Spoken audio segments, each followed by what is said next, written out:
네, 이렇게 구약에도 사실은 하스피탈리티, 그 남을 대접하고 호의를 베푼 사람들을 하나님께서 많이 축복을 해주셨어요. 아브라함도 그 나그네를 대접했는데 천사를 대접한 것이 되어서 그 가정의 귀한 자녀, 또 앞으로 일어날 일, 또 믿음의 축복을 이렇게 받았죠. 또 그 수넴 여인도 자기 집에 가까이 지나가는 엘리사를 모시기 위해서 손님방을 만들고, 그 다음에 침대, 책상, 또 책을 읽을 수 있도록 촛대 뭐 이런 것들을 준비해서 그를 잘 대접했다가 노년에 아들을 얻게 됐고, 그 다음에 사실 나중에 아들이 죽었다가도 다시 살아났고, 그 다음에 자기 그 재산 이런 것들이 다른 사람 것으로 다 넘어갈 뻔했는데 그것을 다시 되찾게 되는 그런 일들도 있었어요. 그래서 구약에는 이 나그네나 고아나 또 과부나 어려운 사람들을 잘 돌보는 그런 미덕, 또 그런 그 율법의 말씀이 있었어요. 그래서 잘 돌봐줘라. 그러면 하나님한테 구워주는 것이니 하나님이 갚아준다. 이런 말씀이 구약에 쭉 있었습니다.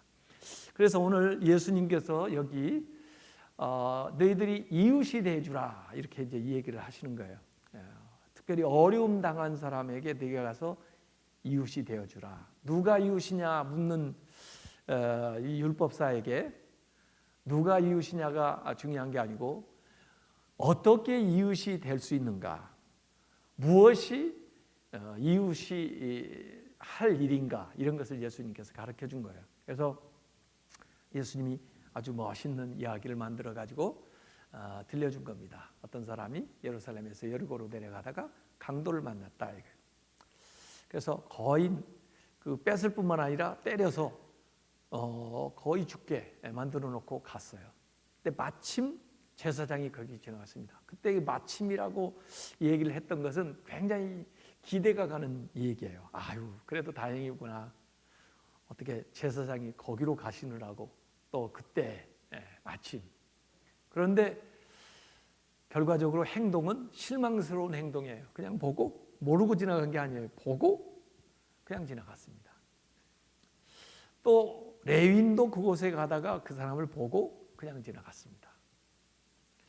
만약에 이 제사장이나 레위인이 이 사람을 도와줬다면 이야기가 좀 재미없을 뻔했어요. 왜냐하면 사람들은 당연하게 여기는 거거든요. 제사장, 레위인 훌륭한 분들이니까 어려운 사람 만나면 당연히 도와주겠지. 그랬는데 아니 웬걸 보는 사람도 없고 또 어려운 사람이 있을 때 그냥 평소에 생각한 것과 달리, 평소에 기대했던 것과 달리 그냥 지나가 버렸다는 거예요. 뭐 여러 가지로 변명할 수가 있을 거예요. 그분들을 붙들어 놓고 왜 그냥 갔습니까? 무슨 일이 있었습니까? 그러면 아유 나 제사 시간이 다 돼가지고 뭐 갔다 그럴 수도 있고, 아이고 내가 가서 제사를 인도해야 되는 분인데 피를 묻히고 그러면은 이 제사가 부정하게 돼서 내가 갔다 이렇게 얘기할 수도 있을 거예요. 하여간 별별 핑계가 돼 있지만 어쨌든 사람들은 그 얘기를 듣고 충격을 받았습니다. 그런데 사마리아 사람이 간다는 거예요. 사마리아 사람이 가면은 아무도 그 유대인을 도와주리라 기대할 사람은 없습니다. 왜냐하면 사마리아 사람 평소에도 유대인들한테 멸시받고 또 유대인들이 보면은 참 사람 취급을 안 했던 그런 종족인데 이 사람이 뭐 가서 더 해코지를 안 하고 가면 다행이지. 근데 이 사람이 가가지고 이를 돌봐줬다는 거예요. 응급조치를 하고 그다음에 자기 탈 것에다 실어가지고 그다음에 가서 밤새도록 밤을 새워가면서 돌봐주고 그다음에 그 여관 주인한테 자기 일을 하기 위해서 가면서 비용을 지불하고 돌봐달라. 혹시 비용이 더 들어가면 당신이 나중에 나한테 청구를 해라. 내가 와서 또 이 사람 그 비용을 감당하겠다. 이렇게까지 하고 갔다는 거예요. 그래서 이웃이 된다는 게 뭐냐 하는 것을 예수님이 얘기를 해준 거예요. 이웃이라는 건 같은 종교를 가지고 있는 사람이 이웃이 아니다. 같은 민족이 이웃이 아니다. 가까이 사는 사람이 이웃이 아니라 진짜 이웃이 된다는 것은 도와주는 사람이 이웃이다. 그 어려운 사람과 연대의식을 가지고 살아가는 사람이 진짜 이웃이다는 거예요. 그래서 이 종족으로 말하면 혼혈하라고 무시하던 사마리아 사람, 또 신앙적으로 또 멸시하던 사람, 이런 사람이 얼마든지 공경당한 사람의 이웃이 되어준 것처럼 너희들도 어려운 사람들에게 가서 이웃이 되어주라. 이렇게 예수님께서 말씀하시는 거 이게 다 아는 이 얘기입니다. 그래서 이웃이 된다는 게 뭐냐? 이웃은 무엇 하는 거냐? 공경을 당한 사람들에게 가서 자발적으로 도와주는 거. 그게 이웃이 되는 겁니다. 그래서 여기 그 이웃이 되는 것에 몇 가지 그 사마리아 사람에게서 발견할 수 있는 게 있는데요. 우선 그 아픈 사람, 어려움에 처한 사람과 공감하는 마음을 가지고 있었어요. 공감하는 마음. 이거 컴패션인데 아마 다음 주에 제가 리더십을 얘기하려고 하면서 지금 준비하고 있는 게 이게 공감의 리더십을 지금 준비하고 있는 건데, 원래 패션은 하나님에 대해서 열정을 갖는 것이고, 예수님이 십자가에 못 박혀 돌아가신 것을 패션이라고도 해요. 이러고 컴패션은 어려움을 당한 사람들과 함께하는 거, 이게 이제 컴패션이에요. 그래서 그 아픔을 같이 돌아보고 또 마음으로 또 생활로 동참하는 거, 이게 이제 컴패션인데, 이 공감하는 마음이 우선 있었고요. 어려움 당한 사람하고. 그 다음에 우선 정확한 판단력이 또 있었어요. 이 사람이 무엇이 필요한지, 어떤 조치가 필요한지, 이렇게 해서 그 사람의 필요에 대한 정확한 판단이 있었어요.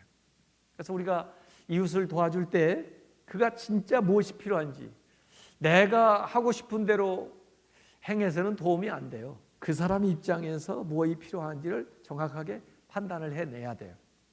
그런 다음에 여기 신속한 행동이 나옵니다. 자기가 행동을 하는 거예요. 응급조치부터 시작해서 행동을 하는 겁니다. 신속하게 행동을 했고, 그 다음에 밤새워서 도와주는 희생적인 돌봄이 있었고, 그 다음에 아마 여기에도 조금 원칙이 있었던 것 같아요. 제가 지난 주간에 원칙에 대한 이야기를 했는데, 어떤 분은 이 선한 사마리아 사람에 대해서 그런 이야기로 전개를 했더라고요. 아침에 사실은 자기가 사업상 떠나야 되는데 이 강도 만났던 사람이 붙들고 예언을 하는 거예요. 아유, 나 좀 더 도와주라고, 도와준 길에. 아유, 누구를 믿냐고, 지금 당신 없으면 안 된다고. 그러면 매달리면 어떡하냐 이거예요. 저기 다른 지역에서 와가지고 지금 낙타를 사기로 약속을 했는데, 또 약타를 인계를 받아야 또 자기가 비용 받은 사람들한테 갖다 주고 또 그 값을 받을 수가 있는데, 이 사람은 지금 도와달라고 그러니 어떡하나. 그래가지고 만약에 아이고 할 수 없다, 내가 오늘 못 가고 이 사람을 좀 돌봐줘야 되겠다, 이거 돌봐주고는, 그러면서 심부름을 누구한테 보낸 거예요. 어디 가면은 저기 아라비아에서 온 상인이 있을 텐데 그 사람한테 하루만 좀 더 기다려달라고 해라, 내가 아주 급한 일이 있어서 조금 늦어지니까 미안하지만 하루만 좀 기다려달라고 이렇게 전가를 보냈는데, 그 사람이 와서 그 기다릴 줄 알았는데 나중에 이 사람 잘 돌봐주고 가보니까 갔어요. 떠나버렸어요. 물어보니까 쪽지를 남기고 갔는데 보니까 나도 이거 더 기다릴 시간이 없어서, 또 더구나 마침 이 가격에, 당신이 산다는 가격에 또 산다는 사람이 나와서 그 사람들한테 팔고 갔으니까 미안하다, 나중에 필요하면 또 연락해라, 그러고 갔다고 그랬어요. 그러면은 처음에는 좋게 시작했다가 나중에 내가 저 사람 때문에 시간 낭비했고 이제 사업도 성사가 안 됐고 또 돌아가서 그 돈 받은 거 그거 물어줄 거 생각하니까 난감하게 됐다 이거예요. 그렇게 이야기를 발전시키면서 이 얘기 한 분이 있어요. 그러니까 이 선행을 할 때도 분별력이 있어가지고 어디까지 우선 해야 되고 또 어떤 것은 어떻게 처리해야 되나, 이런 걸 얘기하는 거예요. 그래서 이 사람도 사마리아 사람도 나름대로 기준이 있는 거죠. 밤새워서 자기가 돌봐주기는 했지만 그 다음 날 약속한 비즈니스는 가야 되는 거예요. 또 이 사람은 돌봐줘야 되는데 어떻게 해요? 그래서 그 집주인한테 비용을 지불하면서 내 대신 내가 지금 갔다 올 때까지 좀 돌봐주시오. 혹시 비용이 더 들더라도 그거 더 쓰셔도 되니까 쓰세요. 그리고 내가 올 때 와서 계산을 해주겠습니다. 이것도 분별력이라고 해요. 분별력. 좋은 일이 원망이 되지 않도록 뭔가 분별력 있게 행하는 이게 여기 나오고요. 그 다음에 하여간에 그 밤뿐만 아니라 그 후에도 지속적으로 돌봐주겠다. 이게 팔로우업 하는 건데 우리가 주로 팔로우업이 잘 안 돼요. 후속 조치가 잘 안 되는 거예요. 뭘 하고 나서 뒤에 이렇게 그게 이제 돼야 사실은 완결되는 거거든요. 그래서 당신이 비용이 더 들면 내가 와서 또 그걸 더 책임을 지겠습니다. 그래서 응급조치할 건 응급조치하고 또 밤을 새우면서 해야 될 일을 하고 그다음에 그 나중에 해야 될 일은 나중에 하고 요게 이제 이 착한 사마리아 사람이 행동했던 방식들을 분별해 가지고 이렇게 분석해서 얘기할 수 있는 거예요. 그래서 우리가 사회에 참여를 해야 됩니다. 기독교가 교회 안에만 머물러 있으면 안 되고 사회에 나름대로 참여를 해야 돼요.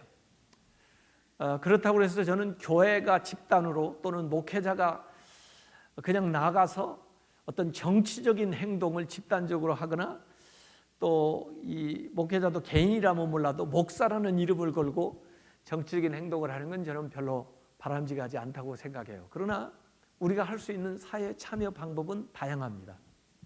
그게 일단은 봉사 방식으로 이렇게 참여할 수 있고요. 이 봉사하는 경험을 통해서 우리가 뭔가 이건 제도적으로 이렇게 만들어야 되는구나. 또 이것은 뭔가 더 체계화를 시켜야 이런 일들이 다 발생을 하지 않겠구나. 이를테면은 이 여리고로 가는 사람들이 계속 강도한테 이런 일을 당한다고 생각을 해보세요. 그러면은 당한 사람만 나중에 가서 돌봐줘가지고 무슨 소용이 있어요?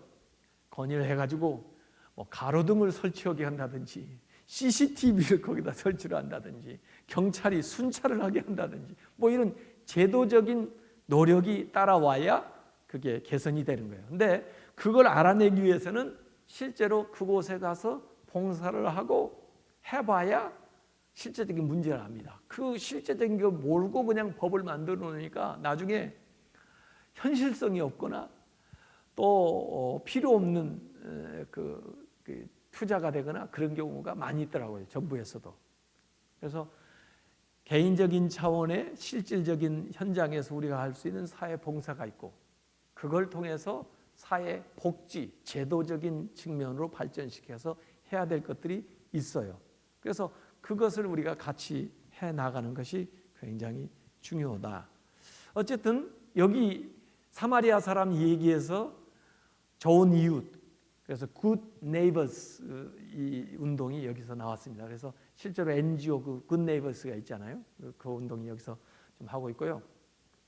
이번에 우리 주단일 목사님이 필리핀의 그 컴패션 그 NGO에서 하는 일을 보고 왔는데 그 컴패션에서는 지금 세계적으로 그 하고 있는 여기 컴패션 아까 그 사마리아 사람이 그 사람을 불쌍히 여긴 거 이 컴패션이라고 그랬는데 어려운 사람을 공감하고 도와주는 거예요. 근데 이분들의 이제 프로그램이 단순히 물질만 도와주는 게 아니고 그들이 자립해서 쓸 수 있도록 도와주고 그리고 그들이 영혼 구원을 받을 수 있을 때까지 이렇게 도와주는 거예요. 그래서 육신만 도와주는 게 아니고 물질만 도와주는 게 아니고 영적으로 거듭날 수 있도록 도와주는데 아예 어린아이서부터 노년에 이르기까지 모든 과정을 도와주겠다 하는 게 이제 컴패션이 하는 건데 그분들이 지금 필리핀에서 하고 있는 모델을 보여줬어요. 그래서 이번에 이제 주단일 목사님 가서 같이 사역하면서 그걸 보고 지난주에 왔는데 왜 그걸 지금 가서 보고 왔느냐? 앞으로 북한이 이제 열리거나 북한 선교를 우리가 어떻게 해야 되냐? 그냥 퍼주기식 북한 선교 해가지고는 실효성이 거의 없다는 거죠. 그래서 북한 선교를 할 때 그런 방식, 그들이 스스로 자립해서 쓸 수 있는 것을 도와주는 것을 찾아서 하고, 그 다음에 교육이나 직업훈련이나 이런 걸 통해 하고, 그래서 아이 단계로부터 어른들까지 전반적으로 체계화해서 나가는데, 특별히 그분들이 영혼 구원을 받을 수 있는 데까지 나가자. 그래서 지금 한국 교회가 북한이 열릴 걸 지금 준비하고 있는데, 교단별로나 교회별로 막 경쟁식으로 가서 교회를 막 세우는 식으로 해가지고는 저 러시아처럼 아주 혼란스럽게 될 가능성이 많다는 거예요. 그래서 앞으로 한국 교회 교단이 전부 같이 연합을 해가지고 지금 하고 있는 그 컴패션 그 사역 모델을 그대로 응용해서 북한 선교와 사역을 해 나가자. 요걸 지금 한국 교회 이제 지도자들이 지금 공감대를 형성하고 있거든요. 그래서 저도 그 모임에 지금 가고 있는데, 이런 이제 그 모임의 일환으로 그 실제적으로 이제 그 일을 할 사람들을 데려다가 훈련을 시키고 또 그 현장을 보게 하고 이제 그렇게 나가고 있어요. 그래서 앞으로 정말 그런 한국에 있는 교회 전체가 관심을 가지고 서로 중복 투자하지 않으면서도 경쟁적으로 하지 않으면서도 체계화된, 그러면서 그들의 실제적인 생활과 그 다음에 믿음 생활까지를 연계시킬 수 있는, 그리고 스스로 일어설 수 있는 기반을 만들어줄 수 있는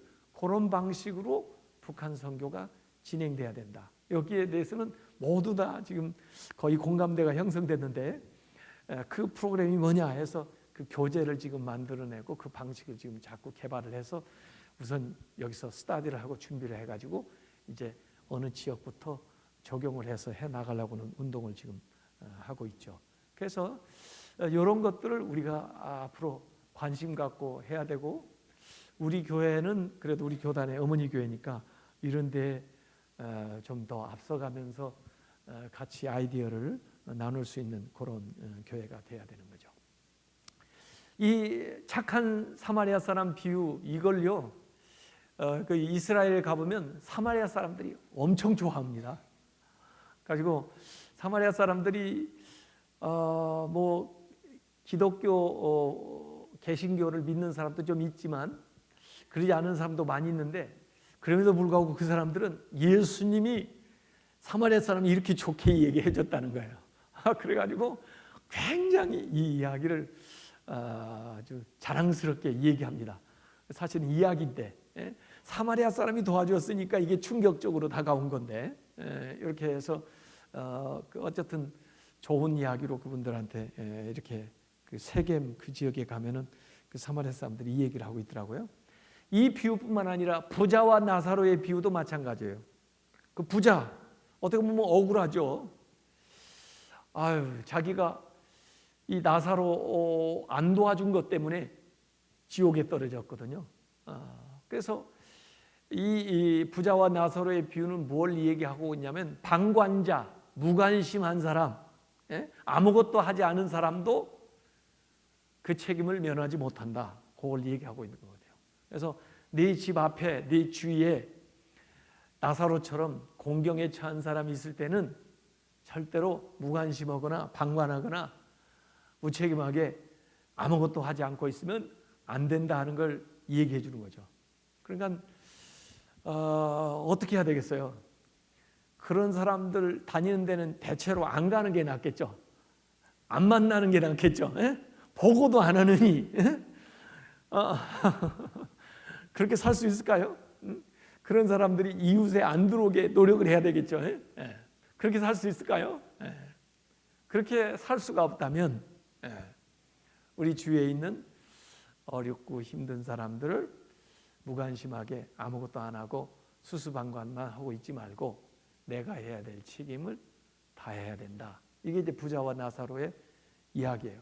그런가 하면 마태복음 또 25장에 양과 염소의 비유를 예수님 들어 말씀하셨는데, 그건 작은 자, 감옥에 갇힌 사람, 헐벗은 사람, 목마른 사람, 뭐 가난한 사람, 병든 사람, 뭐 이런 사람들, 요 작은 자를 잘 선대해 준 것이 예수님을 대우한 거다. 그 사람들을 박대하고 소외시킨 것은 예수님을 소외시킨 거다. 이렇게 예수님이 거기 얘기하잖아요. 그래서 우리가 이 작은 자들과 연대의식을 가지고 살아야 된다.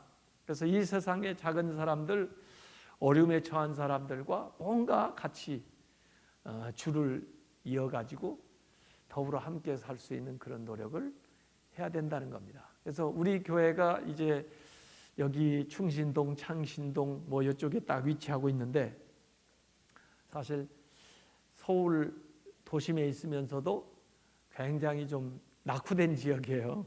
어려운 지역이에요. 그리고 또 개발이 잘 안 되기 때문에 주거 환경이나 사시는 조건들이 다른 데보다 좀 어렵더라 보니까요. 그만큼 우리가 해야 될 일이 많은 거죠. 우리의 손이 많이 가야 되는 거죠. 거기에 또 우리가 여기 위치하고 있으니까 우리가 좋은 이웃이 돼야 되죠. Good neighbors. 그래서 우리 주변 사람들로부터 우리가 그런 얘기 들어야 됩니다.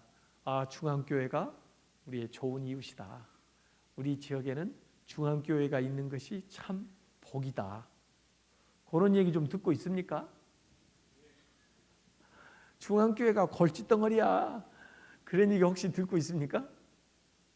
중앙교회 좋아합니까? 아, 사람들이 좋아합니까? 어제도 보니까 뭐 어르신들 많이 오셨더라고요. 교회는 안 오시지만, 주일에는 안 오시지만은 식사하러는 오시더라고 보니까요. 그것도 좋은 거예요. 그래서 그분들이 다 가면 이렇게 좋은 말하고, 제가 지난 수요일도 여기 올라가면서 보니까 어르신들이 전부 알아보시더라고요. 일단 이 교회는 안 오시지만 알아보는 거예요. 중앙교회 목사님이라고 자기들끼리 자꾸 얘기하더라고요. 그러니까 우리가 이 주변 사람들한테 약간 자꾸 선을 베풀어요. 어느 지역은요, 교회 들어오면 막 집값 떨어진다고 교회 못 들어오게 대모하는 데도 있어요. 또 교회 들어오면 막 자기들 여러 가지로 번거롭다고 그런 데도 있어요. 사실 조금 미안한 건 이 교통이에요. 교통. 우리가 여기 이렇게 들어왔다 이렇게 나갈 때 주변 사람들이 또 우리 때문에 차가 많이 왔다 가니까 좀 어렵지 않을까. 그런데 그래도 우리가 여기 교회 노력해가지고 여기 유턴해서 여기 들어올 수 있는 길 하나 생겼잖아요. 여기. 그것도 하여간 지역 사람들이 알아주든 못 알아주든 그거 다 좋은 거예요. 또 우리 교육관에서 여기 도서관이라든지 지역아동센터라든지 어린이집들이 어쨌든 지역사회에 좋은 그 역할을 우리가 해야 되고, 거기에다가 일정 부분 우리가 투자를 해야 돼요. 이렇게.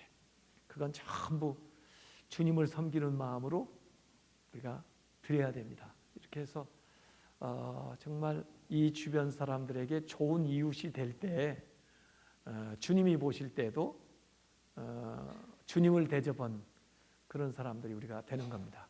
그래서 바나바 사역 앞으로도 계속 열심히 내시고요.